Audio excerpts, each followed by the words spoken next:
बात करते हैं संबंध क्या होता है, जो कि 11वीं कक्षा में हम इसे पढ़ चुके हैं, लेकिन एक बार फिर से इसकी परिभाषा को हम देख लेते हैं। तो किसी अरिक्त समुच्चय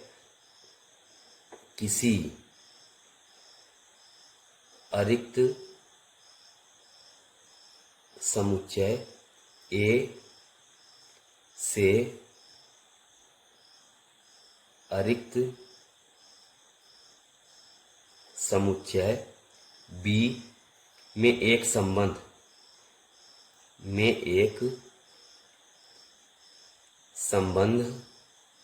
कार्तीय गुणन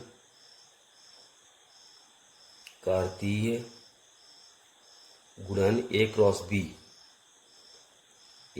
बी का एक उप समुच्चय होता है। एक उप समुच्चय होता है। यह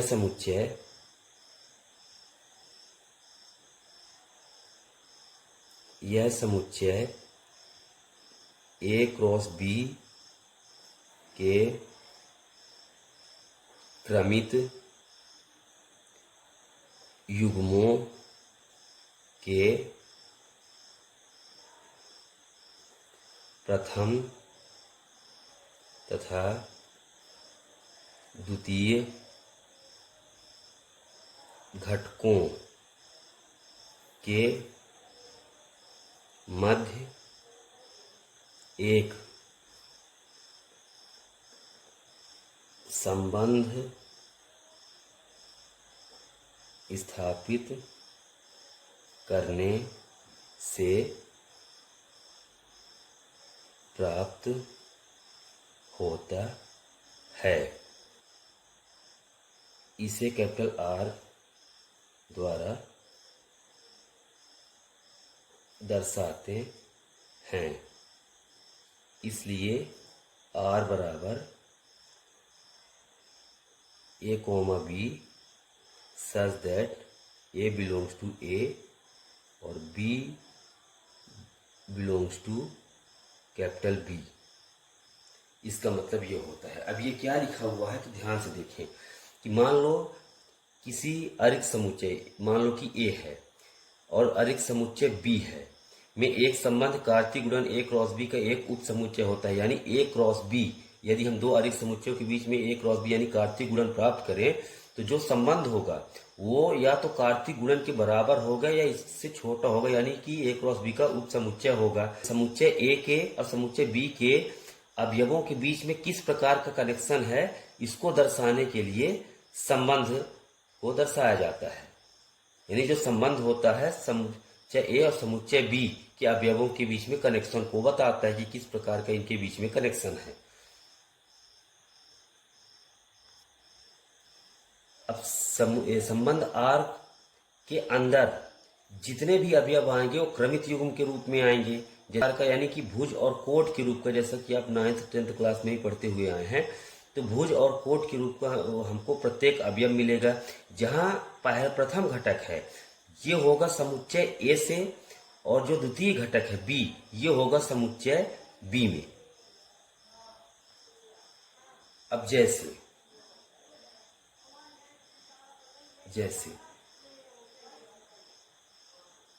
माना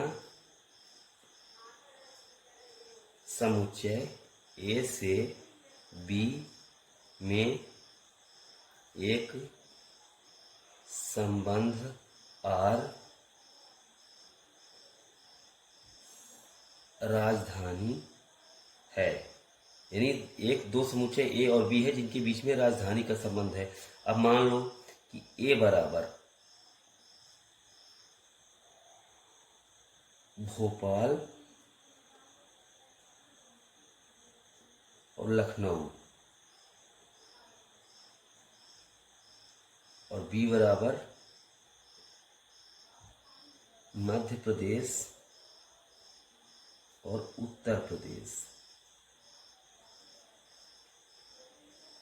यानी A है, A में दो अवयव हैं भोपाल और लखनऊ और B में मध्य प्रदेश और उत्तर प्रदेश।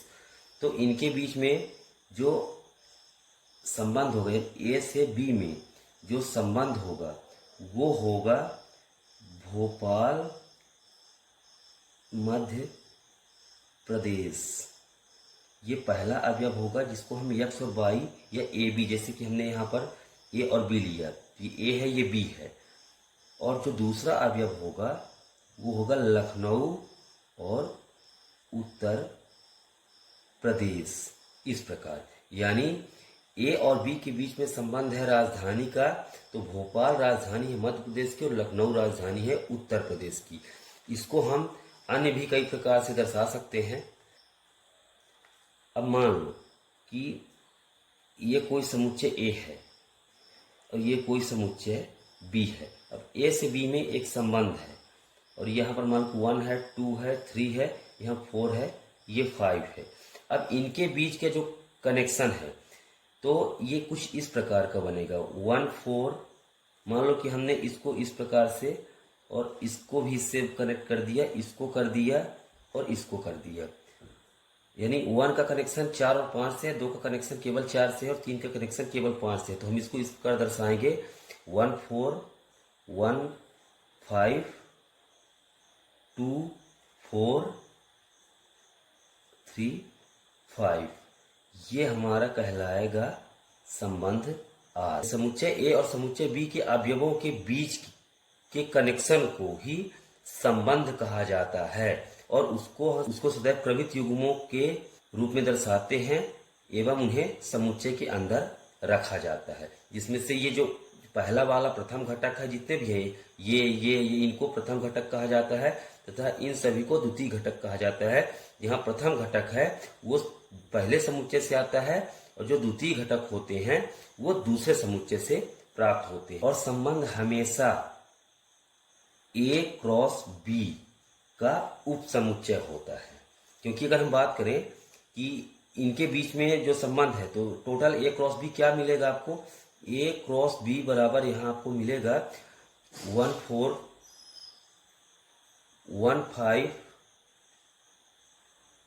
2 4 2 5 3 4 3 5, यानी टोटल 1 2 3 4 5 6। ए क्रॉस बी में टोटल 6 अवयव आ रहे हैं। इस संबंध में 1 2 3 4 ही अवयव आ रहे हैं। यानी आपको ध्यान रखना है कि जो संबंध आर है ये ए क्रॉस बी का सदैव ही उप समुच्चय होगा, चाहे भले ही सभी के सभी जो ए क्रॉस बी में 6 अवयव आ रहे हैं तो भले इसके अंदर आ जाएं, उससे फर्क नहीं पड़ता है, तब भी वो उसका उप समुच्चय ही कहलाएगा। तो सदैव ध्यान है कि जो संबंध आर है वो ए क्रॉस बी का उप समुच्चय ही होगा। संबंध का प्रांत, तो किसी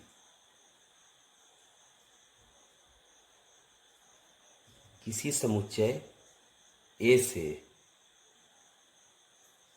समुच्चय बी में संबंध आर के क्रमित युग्मों के प्रथम घटकों के समुच्चय को संबंध आर का प्रांत कहते हैं। हम सबसे पहले संबंध का प्रांत, संबंध का परिसर और सहप्रांत को देख लेते हैं, फिर फटाफट उनको समझा देते हैं। तो संबंध का परिसर, तो किसी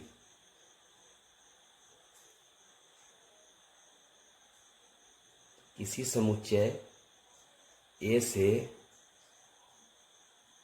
समुच्चय बी में संबंध आर के क्रमित युग्मों के द्वितीय घटकों के समुच्चय को संबंध R का परिसर कहते हैं। जैसे मान लो दो समुच्चय हैं 1 2 3 और एक समुच्चय है कुछ भी हम 5 और 6 ले लेते हैं। अब इनमें एक संबंध है R जो A से B में है। अब इस प्रकार है कि 1 5 1 6 2 5 और 3 6 इस प्रकार के एक संबंध है। ये आप जानते हैं कि A क्रॉस B का संबंध R सदैव उप समुच्चय होता है, तो ये उप समुच्चय ही होगा उसका। अब यहाँ पर ध्यान देखिए इस R का प्रांत क्या होगा, तो R का प्रांत बराबर, अब ध्यान से देखेंगे संबंध का प्रांत क्या आपको बताया गया है। तो किसी समुच्चय A से समुच्चय B में एक संबंध R, ये समुच्चय A समुच्चय B में एक संबंध R के क्रमित युग्मों के प्रथम घटकों के समुच्चय को, यानी जितने भी प्रथम घटक के अवयव हैं उनके समुच्चय को संबंध R का प्रांत कहते हैं। देखते कौन कौन से प्रथम घटक है, 1 1 2 3, यानी 1 2 और 3, ये R का प्रांत हो गया जितने भी। अब 1 2 बार है तो किसी एक ही अवयव को 2 बार नहीं लिखा जाता, तो ये 1 2 3 ये प्रथम घटकों का समुच्चय हो गया। अब R का परिसर बराबर, अब परिसर में क्या दिया हुआ है, तो किसी समुच्चय A से समुच्चय B में संबंध R के क्रमित युग्मों के द्वितीय घटकों के समुच्चय को संबंध R का परिसर कहते हैं। संबंध R का परिसर कहलाएगा, यानी द्वितीय घटकों के समुच्चय को, द्वितीय घटक कौन कौन से 5 6 5 6, यानी कुल मिला के 5 और 6 ही 2 2 बार है तो उनको एक ही बार लिखा जाएगा। तो ये संबंध R का परिसर कहलाएगा, यानी प्रथम घटकों के समुच्चय को संबंध R का प्रांत कहते हैं, द्वितीय घटकों के समुच्चय को संबंध R का परिसर कहते हैं। अब यहाँ पर एक बात और ध्यान देना, सदैव जैसे कि हम एक और एग्जांपल लेते हैं कि A बराबर, ध्यान से देखा इसमें एक चीज और है जो अभी तक आप लोगों ने देखा नहीं। मान लीजिए कि 1 2 3 एक समुच्चय है और B एक अन्य समुच्चय है जो है 4 5 6 इस प्रकार। अब R इसमें दिया हुआ है 1 4 2 5 और 3 6 इस प्रकार दिया हुआ है। हम यहाँ पर लिख लेते हैं 3 4 कर लेते हैं, 1 4 2 5 3 6 3 4। तो यहाँ पर जो R का प्रांत होगा, R का प्रांत बराबर क्या मिलेगा आपको, प्रथम घटकों के समुच्चय 1 2 3 1 2 3 और R का परिसर क्या होगा, R का परिसर बराबर, तो R का जो परिसर हो गया, आपको द्वितीय घटकों का समुच्चय आपको चाहिए तो 4 5 4, यानी 4 2 बार उसको एक ही बार लिखिए 4 और 5, तो ये R का परिसर हो गया। अब हम संबंध के सह प्रांत के बारे में चर्चा करेंगे। तो यदि अरिक्त समुच्चय A से B में एक संबंध R हो तो समुच्चय B को R का सह प्रांत कहते हैं। सह प्रांत कहते हैं, यानी अगर A से B में एक संबंध R बना हो, यानी समुच्चय A समुच्चय B में एक संबंध R यदि बना है और B सह प्रांत कहलाता है। अब हम संबंध के प्रकार के बारे में बात करेंगे। तो संबंध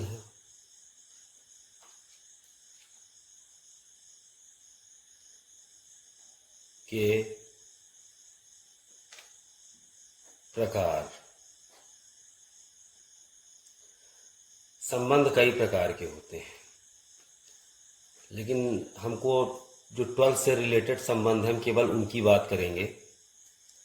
तो सबसे पहले हम बात करते हैं रिक्त संबंध। रिक्त संबंध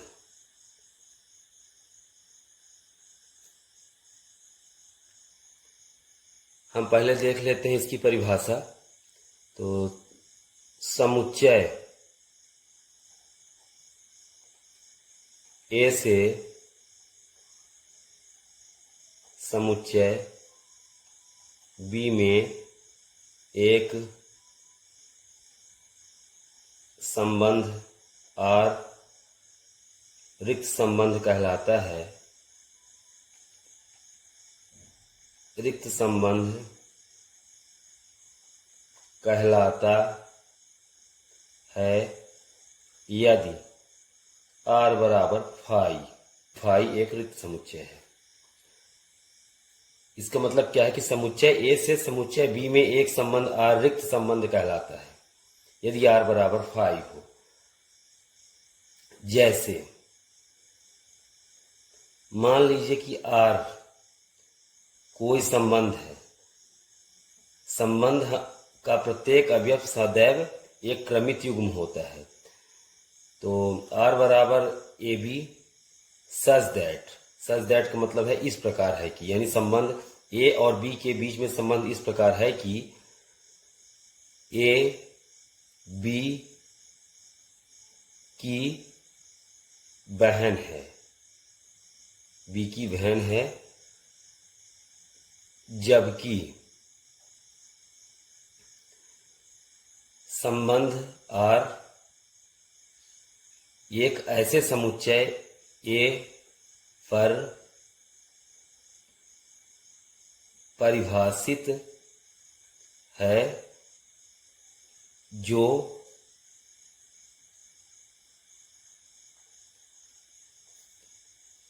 बालकों का विद्यालय है।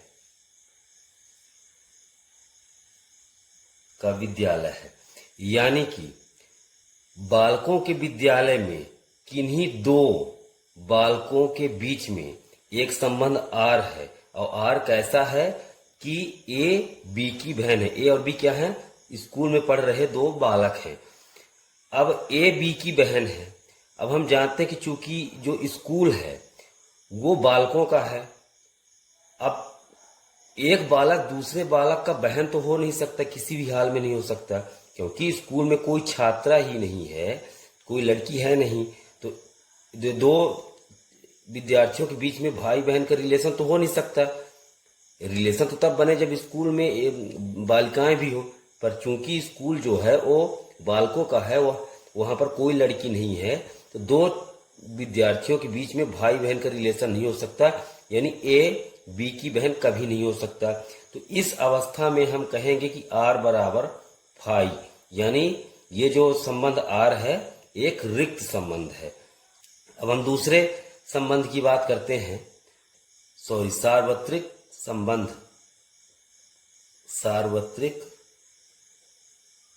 संबंध। अब सार्वत्रिक संबंध क्या कहलाता है कि मान लीजिए कि समुच्चय ए से समुच्चय बी में एक संबंध R है जो इस प्रकार परिभाषित है कि R बराबर ए कॉमा बी सच दैट ए तथा बी की ऊंचाई का अंतर 4 मीटर से कम है। अब ध्यान देंगे सार्वत्रिक संबंध क्या होता है कि जैसे यहाँ पर हम रिक्त संबंध की अगर बात करें तो ए और बी के बीच में संबंध परिभाषित ही ना हो, यानी दिया हुआ जो संबंध है वो इसमें लागू ही ना हो पाए। ठीक है, तो इस प्रकार के संबंध को रिक्त संबंध कहते हैं। और सार्वत्रिक संबंध ऐसा संबंध होता है जिसके घटित होने की संभावना 100% हो, यानी कि जो होगा ही होगा। यानी ये जो संबंध है, अब एग्जाम्पल के तौर पर हम लेते हैं। हमने इन दोनों एग्जाम्पल को इसलिए किया है क्योंकि इस प्रकार का हमारा एक क्वेश्चन भी है, तो आप संबंध के साथ साथ एक क्वेश्चन भी आप इसको समझ जाएंगे। तो R बराबर ए बी सच दैट ए तथा बी की ऊंचाई का अंतर 4 मीटर से कम है। अब ए और बी क्या है? ए और बी दो, हमारा जो समुच्चय ए है वो वही है, बालकों का विद्यालय। मान लीजिए कि बालकों का विद्यालय ही है समुच्चय इसी समुच्चय पर ये संबंध बना हुआ है। यानी दो विद्यार्थियों के बीच में जो ऊंचाई का अंतर हो 4 मीटर से कम है। अब आप जानते हैं कि 4 मीटर लगभग कहना चाहिए कि 12-13 फीट तो होगा ही। यानी किन्हीं दो विद्यार्थियों के बीच में ऊंचाई का जो अंतर है वो 12 फीट से कम होना चाहिए। अब आप जानते हैं कि कोई भी व्यक्ति 12 फीट का तो होता नहीं है। अब यदि अगर मान लीजिए कि एक व्यक्ति जो 4 फुट का है, तो 12 फुट का अंतर होने के लिए दूसरे वाले को 16 फुट का होना चाहिए। 16 फुट, जब 16 फुट होगा तभी तो दो लोगों के बीच में जो ऊंचाइयों का अंतर है 12 फुट होगा। तो इसलिए हम कह सकते हैं कि किन्हीं दो विद्यार्थियों के बीच में जो उनकी ऊंचाइयों का जो अंतर है वो 4 मीटर से कम होना तय है। यानी यह जो संबंध है घटित होगा ही घटित होगा, इसलिए इस प्रकार के संबंध को सार्वत्रिक संबंध कहते हैं। अब हम लेते हैं अगला नंबर, ध्यान देंगे। अब जो आगे के हम 3 संबंध के प्रकार लेने वाले हैं वो बहुत ही ज्यादा वेरी मोस्ट की कैटेगरी में है, क्योंकि संबंध के सारे क्वेश्चन इन्हीं 3 संबंधों के प्रकार पर सॉल्व होंगे। तो स्वतुल्य संबंध, मान लीजिए माना समुच्चय ए से बी में एक संबंध R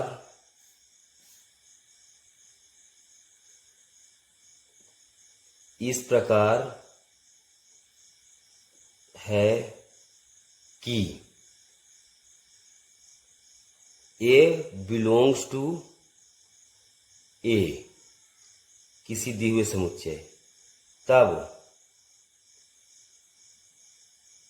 A, A यानी AA belongs to R होना चाहिए।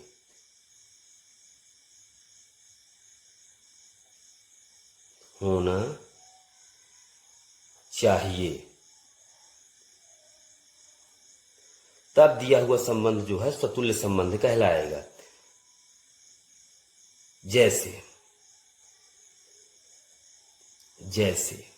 मान लीजिए कि एक समुच्चय ए दिया है, इसमें 3 अवयव हैं 1 2 3, तब जो R है वो इस प्रकार होना चाहिए। स्वतुल्य संबंध के लिए क्या कंडीशन है कि यदि कोई अवयव A बिलोंग्स टू A, तब AA बिलोंग्स टू R, यानी कि इस स्वतुल्य संबंध में कोई जो अवयव होता है वो खुद के साथ संबंधित होना चाहिए। AA बिलोंग्स टू R का मतलब क्या है? A रिलेटेड A,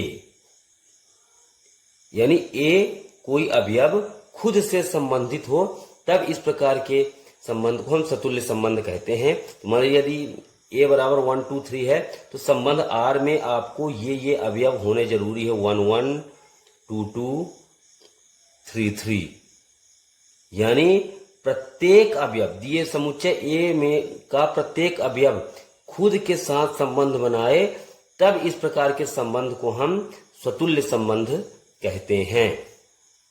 अगला नंबर है सममित संबंध। सम्मित संबंध। अब माना समुच्चय ए से समुच्चय बी में एक संबंध are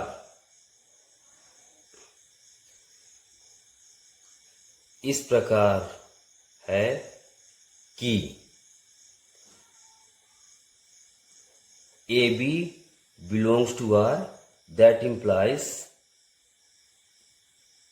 BA belongs to R होना चाहिए। यानी किसी दिए हुए संबंध R में यदि AB संबंध R में उपस्थित है तो BA भी संबंध R में होना चाहिए।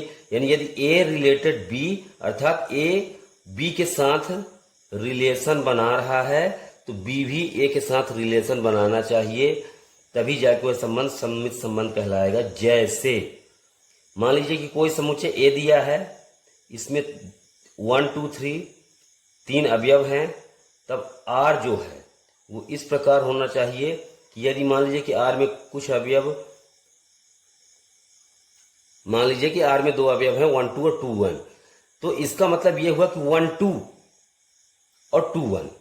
यानी कि यदि 1 2 है तो इसका अपोजिट चाहिए, यानी उल्टे होने चाहिए। अब यदि A को 1 को हम A माने और 2 को B माने तो ये AB हो गया, तो ये क्या है, ये फिर BA ही है। तो अगर 1 2 है तो 2 1 होना चाहिए, 1 3 है तो 3 1 होना चाहिए, 2 3 है तो 3 2 होना चाहिए। इस प्रकार के संबंध को सममित संबंध कहते हैं।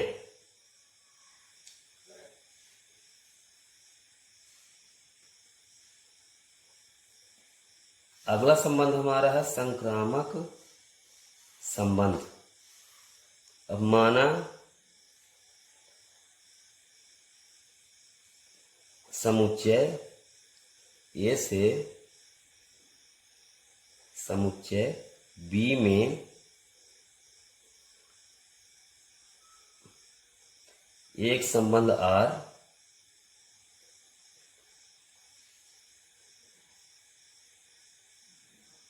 इस प्रकार है कि यदि AB belongs to R व BC belongs to R, that implies AC belongs to R। इसका मतलब ये है कि यदि मान लीजिए समुच्चय A पर कोई संबंध R है और इस प्रकार है कि उसमें AB भी है और BC भी है, तो उसमें AC होना आवश्यक है। यानी AB और BC यदि R में हैं, यानी A रिलेटेड है B से, B रिलेटेड है C से, तब A रिलेटेड होना चाहिए C से।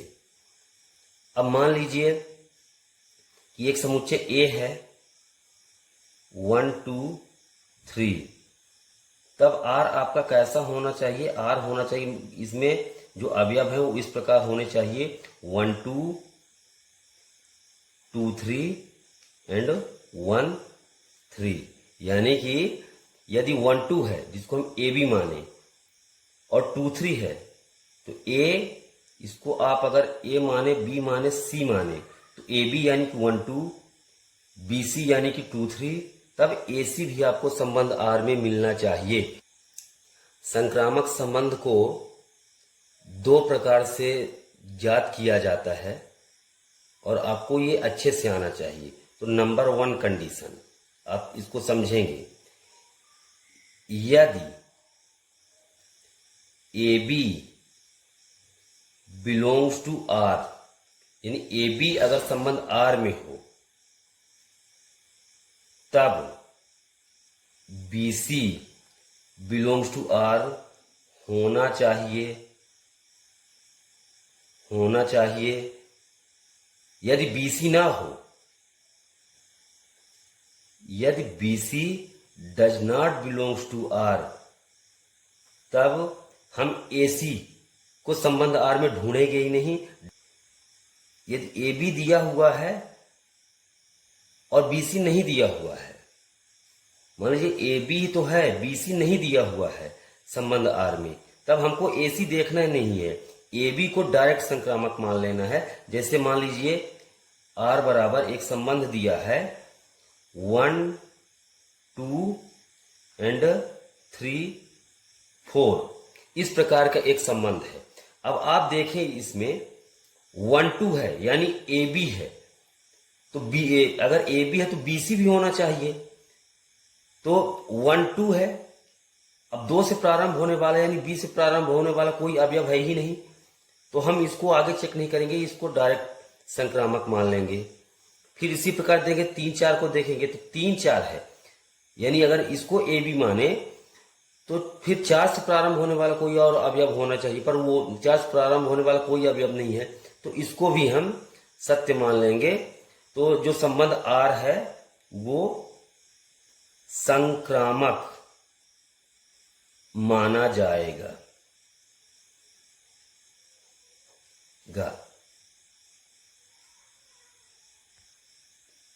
नंबर 2,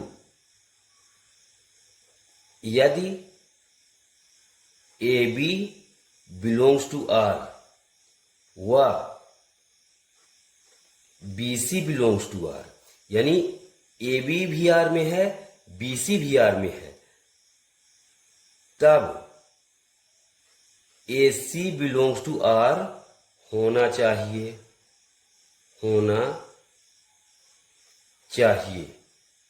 ये आपको ध्यान रखना है। जैसे हम मान लेते हैं R बराबर एक संबंध है और वो 1, 2, 3 और 1, 3 एक संबंध दिया हुआ है। 1, 2 है तो हम इसको AB माने तो फिर BC होना चाहिए, 2 से प्रारंभ होने वाला होना चाहिए, तो BC भी है, 2, 3 है, और तब हम इसके बाद AC को चेक करेंगे तो AC क्या होगा, 1, 3 होगा, तो AC भी है। यानी आपको ये ध्यान रखना है कि यदि AB है और BC है तब AC होना जरूरी है, तभी वह संक्रामक कहलाएगा।